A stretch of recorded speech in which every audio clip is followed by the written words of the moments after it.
Hello everybody. इस episode में बात करेंगे एस्टर डीएम हेल्थकेयर लिमिटेड के बारे में। देखो, एस्टर डीएम की ना सबसे पहले स्टोरी समझते हैं। हुआ क्या था कि इन्होंने अपने बिजनेस, जो गल्फ का बिजनेस है, उसे सेल ऑफ किया था। वहां से बहुत सारा पैसा आया कंपनी के पास में। दे डिडंट नो कि उसका करना क्या है, तो इन्होंने यहाँ पे एक स्पेशल डिविडेंड दिया 118 रुपए का। यहाँ पे सही मायने में अल्टीमेटली पैसा उन्होंने बनाया होगा, जिसने स्टोरी को टाइम पे डिस्कवर किया होगा कि यहाँ पे कंपनी का जो बिजनेस है वो सेल ऑफ हो रहा है। इतने बिजनेस, इतना पैसा आएगा, कंपनी उससे करेगी क्या? क्योंकि कंपनी ऑलरेडी एक्सपैंड कर रही है अपने एक पेस पे सस्टेनेबल तरीके से। और कंपनी उस पैसे का करेगी क्या? तो अल्टीमेटली डिविडेंड आ सकता है। तो यहाँ पे अल्टीमेटली बड़ा पैसा उन लोग का बना जिन्होंने इनिशियली 380 के आसपास में स्टॉक लिया, वेट किया उसके डिविडेंड का, एक्स डिविडेंड के बाद वो ट्रेड करने लगा, तो उन्हें ये बेनिफिट भी मिला एंड ये बेनिफिट भी मिला। तो मुझे लगता है वो दो बड़ी चीजें यहाँ पर आपको समझनी है अल्टीमेटली इस पर्टिकुलर स्टॉक के केस में। एनीवेज, अगर हम लोग यहाँ पर बात करते हैं इस कंपनी के केस में, तो आप एक चीज रियलाइज ये करोगे कि अभी जो स्टॉक है वो यहाँ पे 380 के बैंड से नीचे ट्रेड कर रहा है, जो इसका 50 ए में भी क्लोज टू है। एंड अगर हम लोग यहाँ पर बात करते हैं इस कंपनी के और फर्दर सपोर्ट रीजन के बारे में, तो वो तीन आस्टर डीम हेल्थ केयर पे दोबारा से चलते हैं। तो ये यहाँ पे जो है अल्टीमेटली इसका एक सपोर्ट रीजन है 320 रुपए के आसपास में। एंड इसके ऊपर जब तक स्टॉक है एक साइडवेज जोन के अंदर तो है, बट यहाँ पे ट्रेड कर रहा है। देखो, नीचे ना एक सपोर्ट जोन है, अल्टीमेटली 320 से लेके 300 रुपए तक का बैंड है। ये बैंड के जब तक ऊपर है तब तक पॉजिटिव साइन है, बट यहाँ पे अल्टीमेटली मोमेंटम तो कंटिन्यू तभी होगा जब ये इनिशियली ब्रेक होगा level.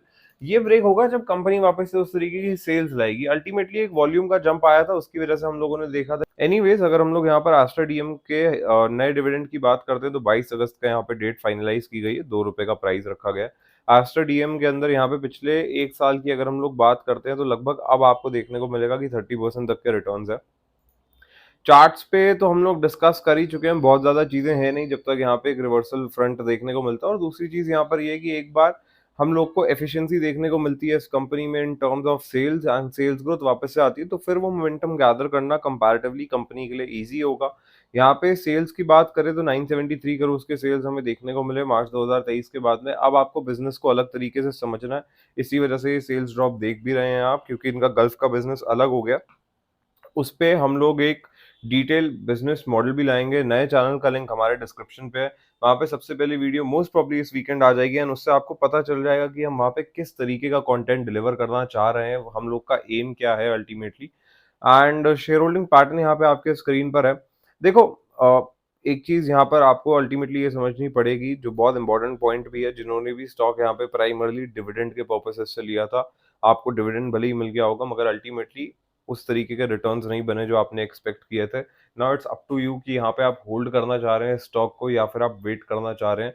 That's up to you of course.